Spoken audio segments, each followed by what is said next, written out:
Welcome, everyone, to Rebuilding Cities. My name is Alex Wallace. I'm with the Retro Report and a longtime journalist. We have an amazing panel here. To my left, Jonathan Reckford, who is the CEO of Habitat for Humanity International.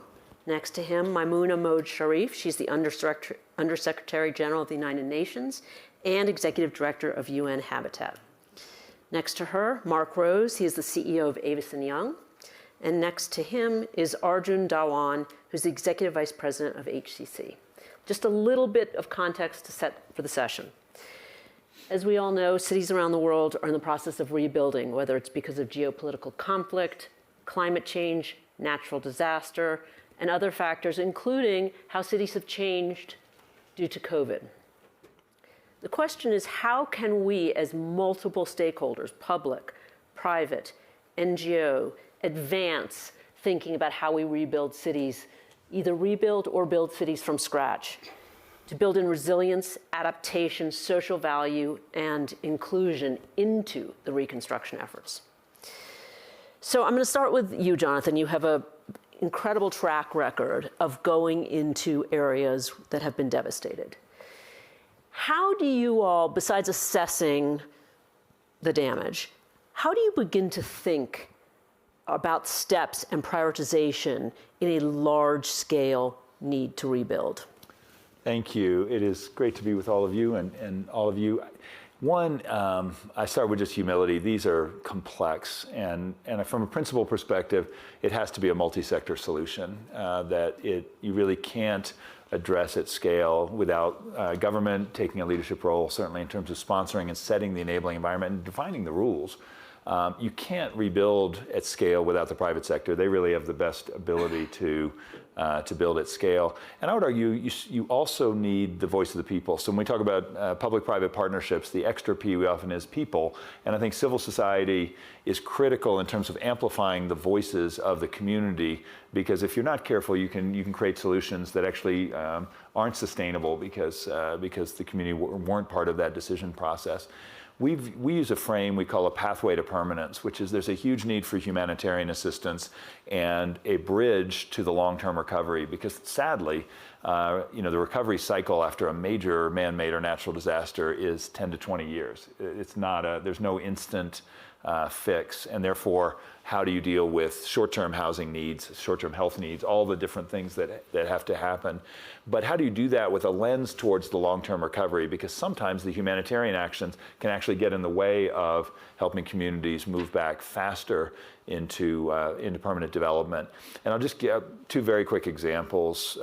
When I first joined Habitat, sadly, we had two of the worst housing disasters. The tsunami hit the Indian Ocean, which was a catastrophic housing and humanitarian disaster. And then Hurricane Katrina and Rita hit the U.S. Gulf Coast, which was the largest U.S. housing disaster in modern times and in terms of scale. And what we learned from that is New Orleans is a good case study. And I would separate out the urban work is quite different than the rural work, and both are needed, but the recovery can look different and the support needed. You can't do large urban with small nonprofits and small groups. That's going to take large construction companies, large players, but you need the frame still. And what still makes me sad is New Orleans did a lot of the planning right, and then politically, they refused to make any hard choices. And it turns out the mayor was corrupt and went to jail, and there were real issues. But instead of, there was a well laid out and thought out plan of where to build first and how to build on the high ground and then move in phases and stages. And the city council mayor said, no, we're going to build everything everywhere. Well, the result of that was nothing got built anywhere, and it significantly delayed the reconstruction, which then later did start. The benefit is you can do things that you probably couldn't do without a disaster. So there's freedom actually to reinvent. They reinvented the school system, and it had a better school system afterwards. There were some positives that can come out of where you have freedom to sort of break the rules and tip sacred cows. The tsunami, I'll give a very different small example. Everything was destroyed, including all the records. So how can you rebuild if you don't know whose property is where? And I thought this was a low-tech, wonderful hack. Now we could do it digitally. We didn't want to wait for 3 years to start building until the government could figure out and replot all the land. So we actually had all of the the families in each village and community stake out and map where they thought their borders were. And once they all did, we mapped it, and then we had every neighbor agree that was the line. And then we took it, and then we at 3 levels of government got that certified. Then we had a plan, and we started building. Do not try that in Manhattan. It will not that go will be well. harder. So just to say, I think that bringing that multi-sector approach and then finding ways to speed as much as possible that decision process, because otherwise the timelines just stretch infinitely. Maimunah, besides your amazing qualifications, you've also been the mayor of a city, which is Penang. Yes. I know one thing that you think a lot about is that it is often the people who are at the lowest economic level who are the most highly impacted, whether it's by crisis or climate. And so I just want to know, how do you make sure in your work that population is focused on and really considered in rebuilding? Thank you so much, Alex. Thank you so much, colleagues, for having me here this afternoon. Before I answer your question, let's look into the title is the Cities Rebuilt. We just had the 4 crises: COVID-19, climate change, and crisis or conflict, and capital. Yeah? And when I just would like to share with you some of the statistics before I answer your questions. In 2018, 800 million people globally live in slum, globally. In 2022, in our World Cities Report, recently launched last year in Katowice during World Urban Forum, 1 billion people live in slum. And you can imagine that now we have 8 billion people in the world. 70% of them will live in city by 2050. And these are mostly in most urbanized continent in Asia and also in Africa. And you can imagine that 1 billion people live in the slum in the most vulnerable areas, and they are the least contributors to the climate change. But when it comes to the climate disaster, they are affected the most. And recently in COVID-19, for example, I have some statistic here. We call it emergence of newly poor people. In 2020, the pandemic induced 124 million newly poor people who live below the poverty line. 2021 increased by 163 million. And most of these people live in the cities, poor areas, and the two continents again, in Asia, also in Africa. And through my experience as a former mayor of the city of Penang, we had the very big disaster in November. The whole city was flooded.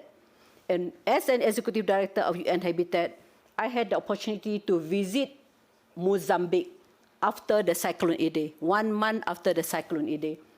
I can see in my own eyes, the whole city, Beira and Dendo, was flattened. And I met the mayor. And the mayor asked me, saying that, how can you help me?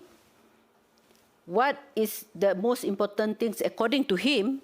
But he's passed away due to COVID. But I managed to meet him during at that time. He set up an office. It's just like a workshop office with no, as you said, when during the disaster there is no equipment, no nothing, no tools, and how he tried to rebuild the cities. And he told me, Maimunah, can you see that area? I said, yes. Flattened? I said, yes. Can you come up with a proper plan and some regulation for me when the people want to build the house there? I can take action or I can guide them, because that area is the most vulnerable area because it's below sea level. And now you want to rebuild. Please, I know that all the global assistance want to help him, but please help me with knowledge. I don't want you to rebuild at the same place while waiting for the next session of cyclone and they will go away again. So I think in this sense that is in UN Habitat, we set up a task force and task force to do the mapping, as what you mentioned, to do the mapping and to know where are the areas is below sea level, where are the areas that is we want to rebuild the city, where is the best place to rebuild. And at the same time, I said that we have no money. How can you help us? That is the last C is the capital. I set up the donors consultation, 22 member state and philanthropies, and also the development bank attended. I was so impressed. 22 organizations attended the donors consultation that I set up. How can we help? And we managed to come up with $30 million together with other UN agencies to help them. And now, I remember at one time that they asked me, said that, I want you to build more resilient building, adaptable to the climate. And the Minister of Education, who took me to an area, Maimunah, you see that building? I said, yes. That building stands still? I said, yes. You see the building around it? I said, yes, all on the ground. That school was built using the UN Habitat Resilient Guideline. And I want you to do more. So meaning that is knowledge, guidelines, capital, and also the willingness of the leaders, the mayor, who want to do change. But we need to work with the people, because most of the people who are affected, they don't want to move away from the place that they use. They want to rebuild whatever they have recycled material there, they want to rebuild. This is my plot, I want to stay here. But we need to talk to them, say that this is not the best place, but we also cannot move them to the very high hill, because that's their livelihood. So that is to find the balance. I think that is very, very important for us to do what I used to say, the principle of 4P, public, private, people partnership, engagement, consultation, so that we can do more. I'll stop there, unless you want me to continue. I could continue. I could listen for the next day. Okay, thank you. I'm going to skip over Mark for 1 second and go to Arjun. What is the role, ideally, of the private sector in all of these conversations? Thanks, Alex. So let's start with some of the key imperatives for our future cities, right? So we've got affordability, safety, and sustainable solutions. Now, in the first part, I think we have to, when we think of rebuild, work towards that 15-minute city principle, which is within 15 minutes, the average citizen could access all fundamental necessities, including social infrastructure, schools, hospitals, mass transit. And then you actually densify. And from the densification, you have the safety, you have the affordability, and then you have that vibrant economy. On the sustainability front, the big elephant in the room is not the quality of the new construction, but really the emissions of our ongoing construction works. And the fact is that we've got more greenhouse gases embedded in all of our existing buildings that we should never be emitting again. So the question of actually demolishing everything and rebuilding is just out of the question. So what do? We've got to persevere as the private sector on our circular construction industry. The 3 R's: recycle, reuse, repurpose. Now the first 2 are today just highly inefficient, very expensive, and some of the materials actually, frankly, are, the quality is quite suspect. So if you look at repurpose existing spaces, whether it's commercial to residential, industrial to mixed use. In fact, we're very proud of a development we've done in the canton of Zurich, in Bülach, where we've repurposed an industrial zone into a township with mixed use. The principle being that repurposing existing capacity would give the existing concrete, et cetera, a new lease on life. But the fundamental challenge is going to be to bring the private sector in this to innovate, and in the long run, make this circularity sustainable, right? So, you have to actually have pushed profit into this. If in the short run it's grants, it's area bonuses, whatever it takes, because the private sector needs to do what it does best, right? And the innovation is really just fundamental. From a city perspective, we also have to have those set standards. We have to have those codes. We have to calculate net zero, actually holistically. I mean, give you an example. A top certified LEED building could fail a sustainability test if you actually built into it or calculated the structure that was torn down that it replaced, or the emissions during construction. So once you actually create these standards holistically and have them apply with clarity, that actually flows through the economy, and that cost gets appropriately allocated. There is that other bigger elephant in the room, which is how do we pay for this? And leading up to 2050, setting our net zero standards, we're looking at anywhere between a $2 to $6 trillion cost on an annual basis. Staggering number. Industrialized nations, developing countries, we all know the answer as to who should be bearing the cost of that. COP27, great, but they, I think, fell short with that 100 billion damages fund, which is a drop in the ocean relative to this cost. And the reason I bring this up as part of a cities rebuild discussion is that if we are pushing our local communities, our companies to innovate, but capital is global, competition is global, and you don't have parity, how is this sustainable, right? So I'll end by saying that when you consider cities rebuild, infrastructure and building design needs to be sustainable. The construction needs to be sustainable, and then obviously the infrastructure through its life cycle also needs to be resilient. And I'll give you an example of India, where upgrading in all of our Indian cities are underground metro networks. It's an incredible investment, and that, yes, it decongests city centers and it reduces pollution, but fundamentally in the face of climate impacts, whether it's floods, monsoon, earthquakes, terrorist attacks, you actually have infrastructure that is resilient, and the city and our mega cities don't come to a standstill. You perfectly just set up Mark by saying, how do we pay for it? So, Mark, from the lens of the private sector and how the private sector thinks about long-term investment, when does the market versus government versus people decide that cities need to adapt, they need to change? How do you think about that mix from your perspective? Well, first of all, I'm not sure there's a versus here, okay?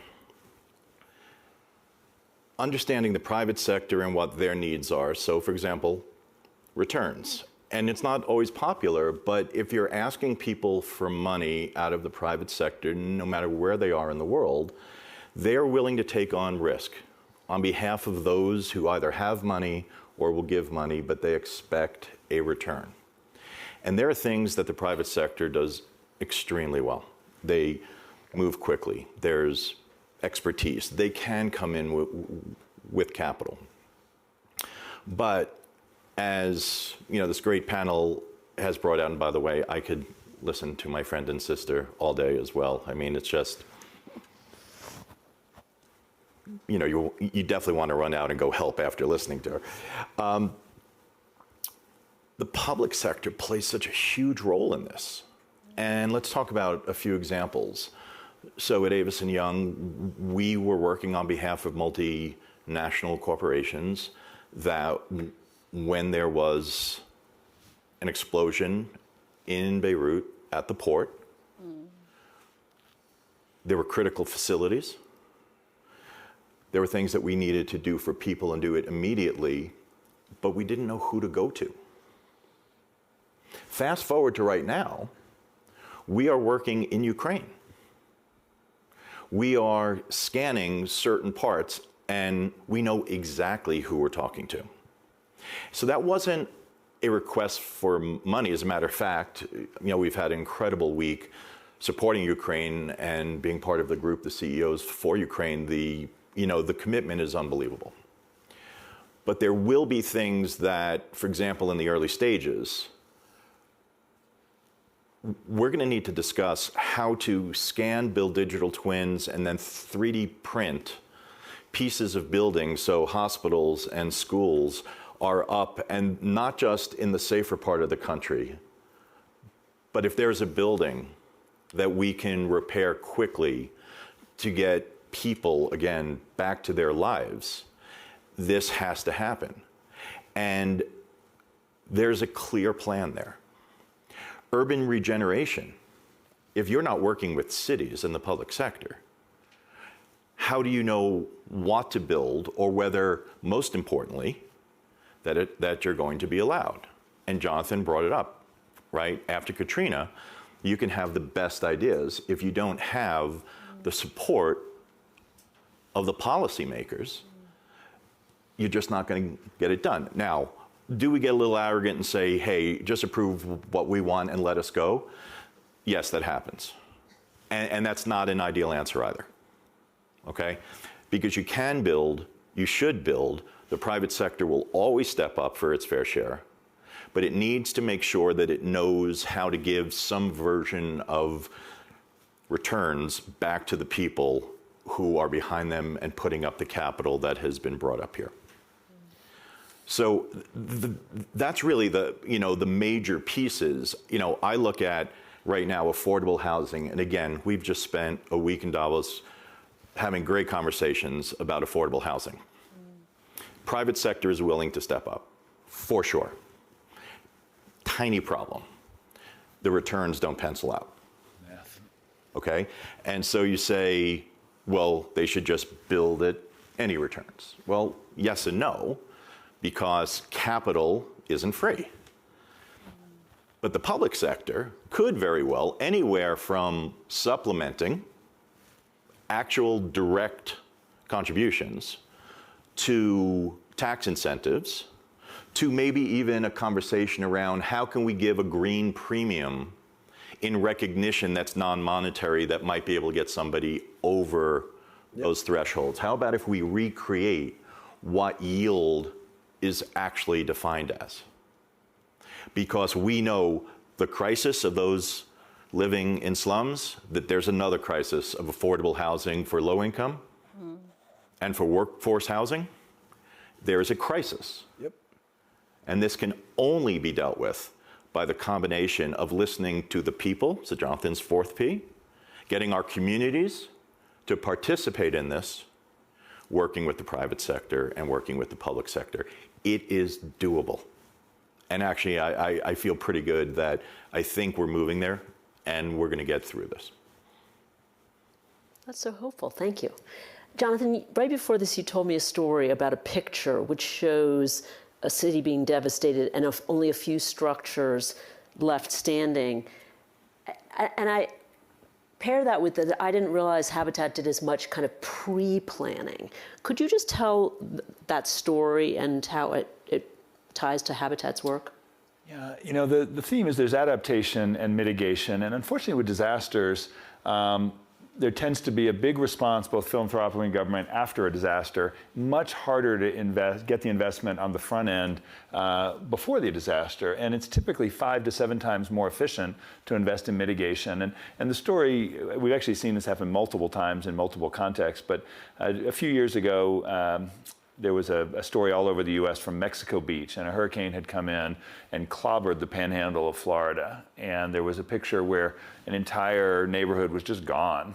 And there were 5 houses that were just untouched, this little sort of oasis in the middle of this neighborhood. And they turned out to be Habitat for Humanity houses. And people were going, well, why are they still there? And the answer was about $2,000 per house of anchoring the roof into the foundation and proper strapping and horizontal and vertical. Not a big expense, but we call it a Habitat Strong program, and building for the risks in an area. And what basically that meant is the roofs didn't peel off, and typically when the hurricane comes in, a piece of roof comes up and then the house blows up. And so, thinking about the ROI of mitigation, obviously we want adaptation, we want to, get people, but how do we think about, and there's some relatively low-cost interventions that can significantly lower the damage where we know disasters are going to happen. There are places, and I so agree in terms of helping think about where people should be, but how do we, at least for the, the 50-year flood kind of situation, how do we prepare people so the community can be safe, and how do we at least lower the amount of damage that's going to happen? Thank you. Maimunah, there's a fascinating statistic that in Africa and Asia, there will be 76% more cities in the next 50 years. So cities that have not been built. So how do you begin to get people together to plan a city when there is no city there? Wow. That is a very, very big question. It's difficult to answer, Alex. Yes. What I would like to see, that as you mentioned, that building cities, urbanization, yeah? And I would like to tackle in two ways. One, if the existing cities to rebuild. Another one is to say that to build new cities. But I think before we build new cities, we need to step back, maybe one step, two step, to think or to do rethinking what type of cities that we want to build. If we build this, what are the impact in short term, long term, instead of doing retrofitting. So I used to say that when I was a mayor in Penang, I said that when the architect submitted their plan to the local authority for an approval or for the planner, or before you even draw the first line on the computer, now using the AutoCAD. Last time I'm using pen, rotring pen. Now using the AutoCAD. Before the first line, before you come submit the plan, think of what is actually I would like to achieve in this new city. Is it economic? Is it social? Now we're talking about ESG, environment, social governance. What are the things that? So I think to step back and think before we build. I think that is very important. What are the principles that we want to achieve? Second is that I would like also to see, this is the third or the fourth time that I said during this session, urbanization, building cities we cannot stop it. But well-planned, well-managed cities is very important. But I would like, again, to flip the narrative that urbanization is bad.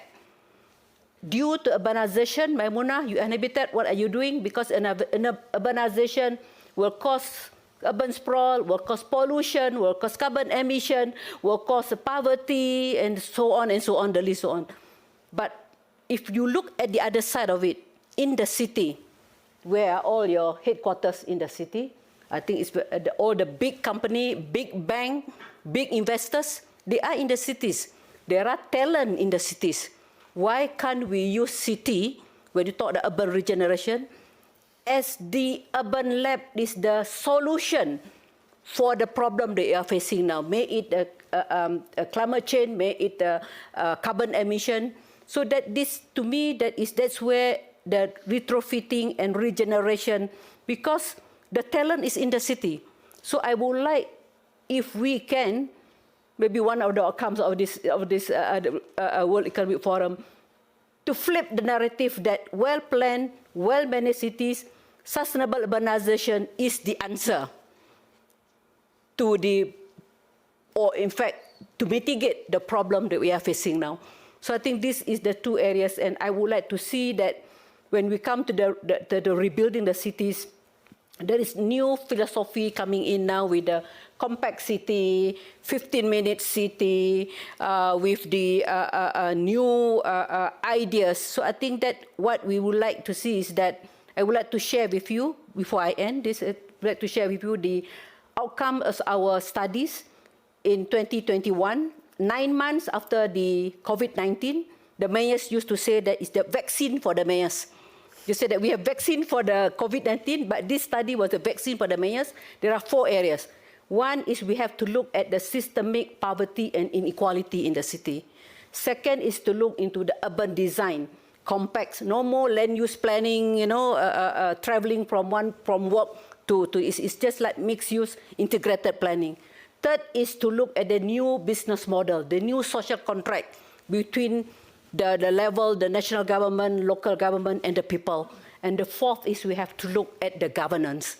So with these 4 quadrants, then if we follow it with the new urban agenda, then to a certain extent, maybe we can use it for the new cities and also to rebuild the cities and urban regenerations. I stop there, Alex. Thank you.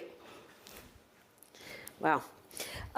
Mark, you touched on this a little bit before, but you've done some really ambitious projects in which you've begun to think about building social value into them.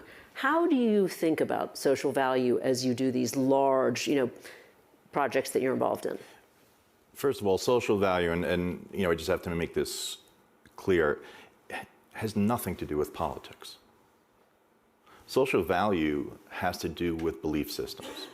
And it is at the very top of our belief system of a company that has been formed based on culture.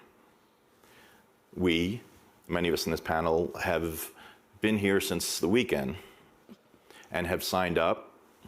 The two of us are actually on the steering committee of what is now the Davos Balkator Alliance, where so perfect for people who care about rebuilding cities, but rebuilding lives. And this particular program that we're very excited about, and the Swiss government was unbelievable to sponsor it, is to remind us that communities and people live in the cities that we work and we play in. And therefore, think about, instead of talking about who might be the better country, who can actually promote the right cause, and who can, for example, protect heritage. Because as an umbrella, culture and global is just an umbrella of belief systems that allow every subculture in the world to rise up, which we should be doing. And if that's the case, then you have to build to that. And so building in Europe, building in Africa, building in Asia, building in North America, there might be components of the built environment, the physical environment, but how you build it, why you build it, what it means to people is very, very different. And until we recognize that the social elements of people who, I've never met a person in my life that didn't want to take care of their families, that didn't want to do well, that didn't want to live in peace. And our capitalist activities just have to follow through, and it's not that difficult. And so, again, the four of us were in another meeting this week, and we're talking about things like return to office being at the core right now of cities. Is it really flex office? Is it really, I don't want to come back? Or is it, and we have the statistics to prove it, is it that people are scared to go from their home to a place of work, or from their office to a train station, for fear, and this is a uniquely US and North American issue, that they're afraid of violence and crime.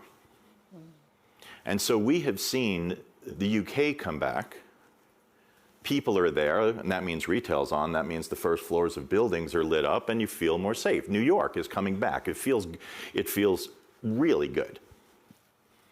But then there are those other cities, and we don't need to pick them out here, that are struggling so mightily. And I happen to live in one of those.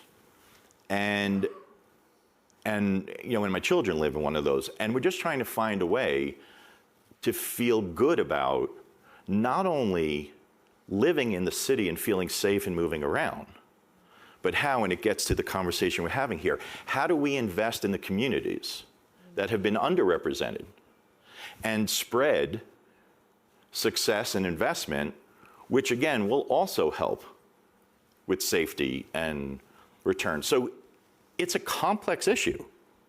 But again, it's a very doable issue if you do keep the politics out and get to the core of, if you believe in people, if you know how to build, if you know how to move cities, suburbs, and cities that haven't been built yet, then let's focus on the answer and get the public and the private sector and the people together so that everybody can be part of a success story.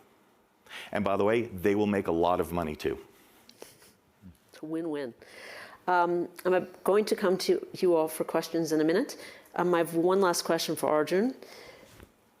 How do you think, you've worked in so many different countries and cities, how do you assess sustainability of a city writ large, if you look across, for example, a large country, take India, for example? There's a lot of complaints these days of noise and dust. And it's a major health concern in many cities around the world, especially in India. And it's a tough problem to tackle, at least in the short term. I mean, you know, India, for example, is dealing with the kind of urban migration that is unprecedented. 300 million Indians, which is nearly the size of the United States population, is actually migrating to urban centers in the next 25, 30 years, which is something that happened in Europe over centuries. Cities are that 70+% GDP generator. They're also the generator of the emissions and waste. And you know, how do you actually meet the aspirations of all these Indians that are actually moving to these urban centers, right? So the question is, at least for us, and Maimunah covered this, and is not a question of whether we can afford not to rebuild. We have to rebuild. How do you do it sustainably? How do you do it, you know, to ensure the quality of life is very high? Now, we talked about the 15-minute city principle.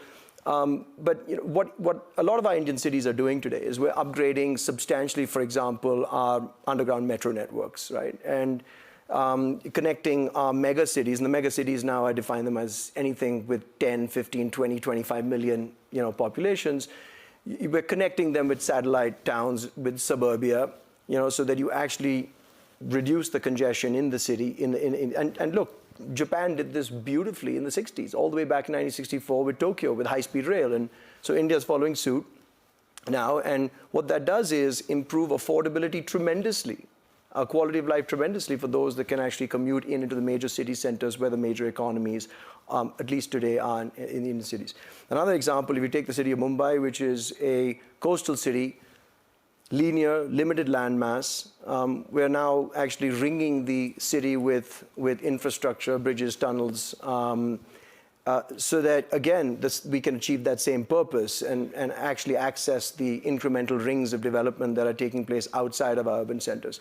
But I think what's fundamentally important in achieving this urban transformation, right, is local governance, local budgetary decision-making authority, the fourth P, participation of, you know, the community, which, by the way, we're sitting in a country that actually celebrates that. It's actually, frankly, in some of Indian towns and cities absent, where state agencies are still actually taking decisions, you know, for local and city communities. I mean, the mayor, for example, in Mumbai is a ceremonial role, right? So that's something that I think needs to get addressed. One last point, I think, which is just so fundamentally important. How can we have pride if our cities are not clean?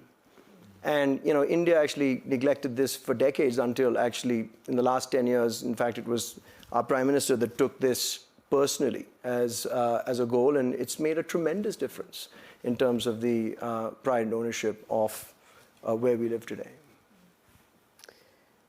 I would love if you could just identify yourself before you ask your question. Hello, my name is Sharif from Azerbaijan.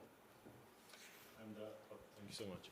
And Maimunah knows it. She was in Azerbaijan. Azerbaijan is a country which just recently came out of a conflict.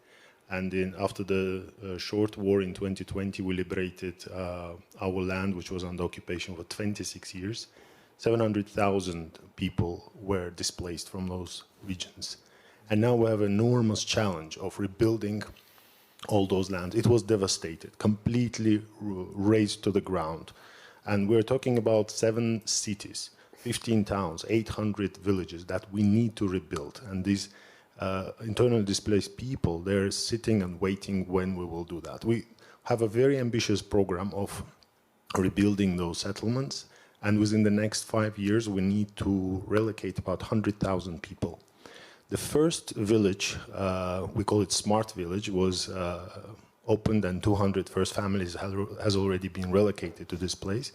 Why we call it smart? Because we used some new technologies, energy efficiency, materials, solar panels, green electricity and others. So obviously having seen this scene of devastation was very uncomforting for the population. But it also is an opportunity because you're building from scratch. And my question to the panel is, What are those opportunities? What you would recommend us to look into while doing this enormous challenge? And the territory we're talking about is the size of Lebanon, just to give you a perspective. Thank you. Just two quick things. One is money's always going to be a huge constraint. But what I think sometimes gets wrong is even if there's not the money to build all the housing you need, allocate the land. And then families can, over time, the market will upgrade the housing over time. And I was talking to a leader of how Tokyo did it. When you think about Tokyo, everything was destroyed. And they went from little wooden shacks to houses to small duplexes to small apartment buildings to high rises. And they never made it very hard to build. But the rules were clear and they allocated out. So allocate intentionally for mixed income. And then if you can establish that the families have a place to live and a right to do it, then there are mechanisms so they can incrementally improve their housing over time. I mean, ideally, you'd build it all, but that's a giant resource challenge sometimes. I was going to give one quick example that I'm fascinated by that doesn't solve your issue, but is one of, I think is a creative example in Eastern Europe, and because this goes across Ukraine and many other places. We've, for a number of years, been working with the problem of families living in Soviet-era apartment blocks that are incredibly energy inefficient. And this is a widespread issue and large scale. And what we found is, especially as energy prices have exploded, it's creating real poverty. And the problem is that many of those buildings were privatized with no common area reserves and no homeowners associations. So there was a social problem of how you maintain or efficient. And we found is with a little bit of subsidy to create a homeowners association and do the social infrastructure within the building, then once there's a homeowners association, we're lending money to the homeowners association. They can then contract and weatherize and make the building more energy efficient, and they can actually pay back the loan out of the energy savings. So it's creating a market mechanism, but the catalyst is actually then creating a social piece to start. So I think I like that example of, in a way, the ultimate building is going to be privately done, but it puts the people in charge of the process, but there has to be some coordinating mechanism to be able to solve. Yeah, I would like to add to that, yeah, because I visited Azerbaijan, Baku. I went to Adam to see the areas and the new cities that you are big. I think this is when the opportunity for Azerbaijan to really put in the ideas and the new innovation that when you talk about the smart cities, it's not only putting in the gadget, but bringing in the people and there be new ideas for people to work, for people to live, and also for people to play, which is, I think, when we look at the COVID and all these climate disasters, I think that's why I mentioned this is the opportunity for you to reflect and plan ahead, and so that the impact of the new cities will be not as much as what we are. I don't want to say this is a mistake, but it's that is the philosophy that we have before. So I'm very happy to see that that principle is being implemented in when the city called Adam when I went to Azerbaijan last year. Thank you. Sorry, I just have time for one more question. Yes. Thank you. Julia Hobsbawm from the Nowhere Office project that looks long-term at the future of work, and I write the working assumptions column for Bloomberg, and it's a question specifically for Mr. Dhawan, actually, which is, isn't the 15-minute city idea in relation to the central business district quite compromised post-COVID, and isn't there a tension between the desire for sustainability and for less of a commute? So my question is, are you pricing in quite a shift in the design and modelling of the central business district? And is that perhaps why you're investing in high-speed Mumbai trains to get out to the suburbs as well? Thank you. Actually, the question would probably be more relevant for Mark because Indians are now all back to work. So post-COVID, this is a cultural. There's a cultural difference in the United States and Europe and in India, and post-COVID, everybody's back, to business as normal. As I said, our cities are overcrowded and probably bursting at the seams. So today, it's very, very hard when you actually think of our existing cities that have grown organically for decades, for those changes to happen in a matter of months or years. So, when we speak about sustainable development or that 15-minute city principle, we're talking about all the incremental developments that take place to the rings of the city as the city continues to expand.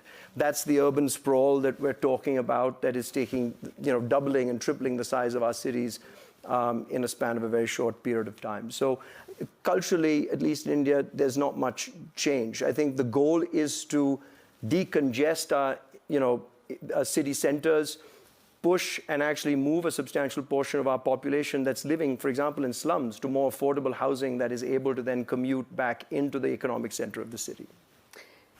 Just because I've already run over, but could I just get one kind of final thought from each of you about that people should take away, and then I'm going to hope that the WEF could also contribute something. I would just say create the long-term plan and then prioritize, as painful as that is, on what's most important in terms of staging with the resources you have. One word is action. Thank you.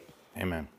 I'll try to address in my one moment here. These issues are not 5-minute issues. These are 5-year issues, 10-year issues. Yeah. In the late 70s, everyone thought that New York was going to die and never come back. We went through a pandemic. We're having another issue now. People want to be with people. And our ESG story relies on getting people back into cities as well.